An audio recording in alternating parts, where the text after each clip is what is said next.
Question, did you watch any of these movies? No? Great. Come with me. I am not going to bother you with Will's background story that somehow ends up about my childhood and how I discovered him by accident. It's not gonna happen. I'm just gonna get into it. Hopefully that got the video to 10 minutes. Today's trip is much lighter than our previous one. To my surprise, due to the sporadic career of Will that ranged from hip-hop music to TV shows, his breakthrough to the film industry came at a later time. He already established a solid foundation. With that mentioned, Where the Day Take You was Will's debut film performance. It's crazy not to think that that man's career wasn't magically crippled by Hollywood. They literally made him crippled. I assume as big as Will was, he should have gotten a role more crucial than the paraplegic dude with only 2 scenes. On the second one he got mollywopped and the movie just forgot about him. But he sure had left a great performance on his way out. Alongside his staggering music career, his journey also aimed towards establishing a phenomenal acting profession. It wasn't that long until he got the opportunity to display his dedication and talent on 2 of his later projects. Made in America was a launching point. From there, sky's the limit. Will's role as T. Cake Walters allowed us to take an early glimpse of what later to be the Fresh Prince of Bel-Air. 6 Degrees of Separation came after that. The hunger for success had let him dive headfirst into the perplexing, ominous path of method acting. But that incredible performance came at a cost of Will's mental health. Will ain't got nothing on Paul. That boy better stick to his janitorial job, man. Will knocked it at the park. The script seemed dense, but he had it in him. Regarding the sword fighting, jeez, why did I have to say that? It was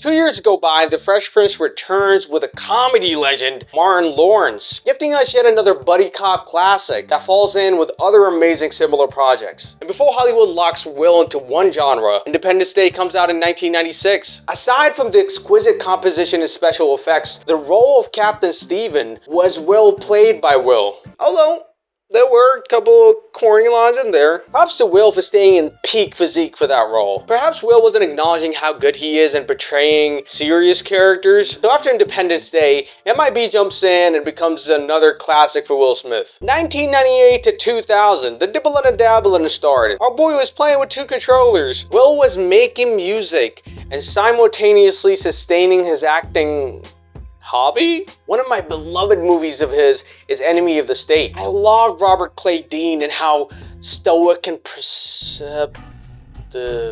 Oh god. Damn. Wow.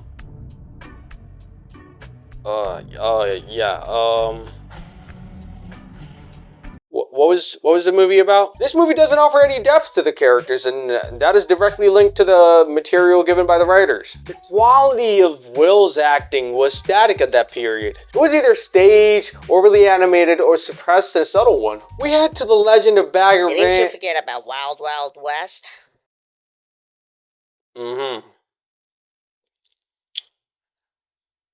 Nah, I'm good. The Legend of Bagger Vance had a peculiar set of actors. Matt Damon, Charlize Theron, Will Smith? Honestly, Will not only carried this movie, but also Matt's character. He played the wise, floating angel that stirred Matt's character into the right path to find himself once again. They gave Will all the golden nuggets, and he didn't miss none. My man was dropping truth bomb after truth bomb. Sound like J. Cole. His work was decent. However, it wasn't that challenging. What came after that was the Fresh Prince had to fit himself inside the gargantuan shoes of the phenomenon Muhammad Ali. As I expected, they didn't fully capture Ali. Nonetheless, Will maintained the consistency of his work in dramatic movies. Boom!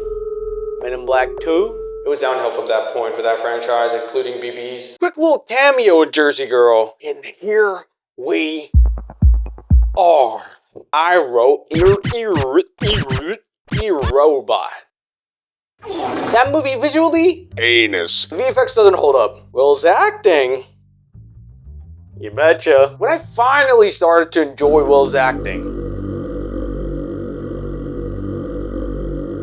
2005, Hitch. My first watch was when I was 17 or 18, and you know your boy wrote hella notes. The pace of the movie made everything enjoyable. I don't know anything concerning chemistry, but Will and Ava looked like they were a thing. I dropped out. On my journey, I revisited two of Will Smith's all-time greatest performances. Listen to me, ladies and gentlemen. This is peak Will Smith. If he was a DBZ character, he would be Goku Ultra Instinct. The Pursuit of Happiness is an unforgettable masterpiece. It illustrated an image of the incessant struggle of individuals. A level of acting displayed by Will is out of this world, man. I probably mentioned it in my Leonardo DiCaprio video. He builds up with enough pressure, On the other hand, Will embraces repression, and it's actually much more effective, giving the viewer leeway to interpret the bottled up emotion. Bottled up emotion, about to rub the lotion, better make that bitch wetter than the ocean. Ooh! I Am Legend, this man killed it, no doubt. Hancock, cock. MIB3 entertaining.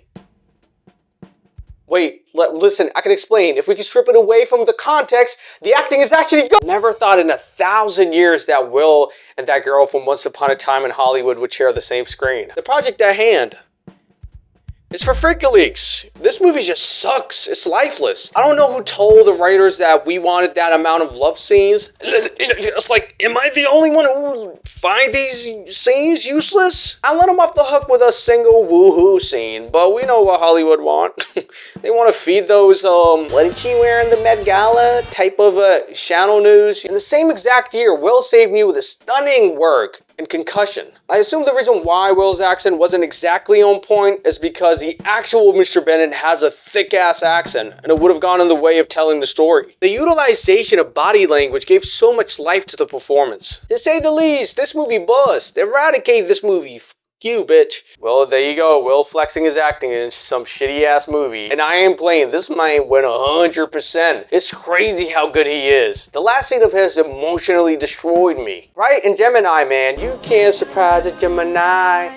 I'm everywhere, I'm cross-sighted. We're the definition of mid. Oh, Lord, give it up already. Don't you love it when Will Smith delivers a performance as good as what he did in this beautiful story? No! No! No.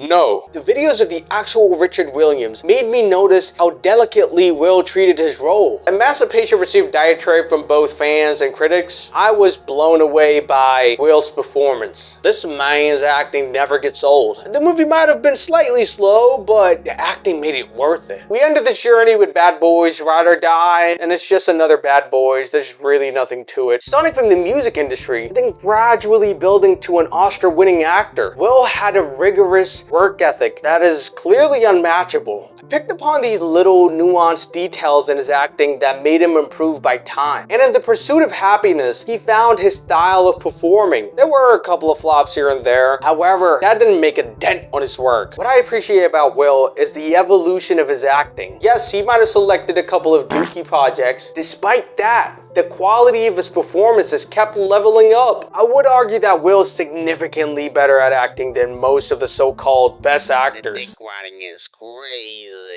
You really can win. Will persevered so much adversities in his way, and somehow he forged an astounding career filled with heartwarming performances depicting a truth. But there is no truth. There's only a lens to see through a unique angle of a tale conveyed by these artists. And if you think Will had a remarkable career, go ahead and check out the legendary filmography of Tom Hanks. Check it out. Bye.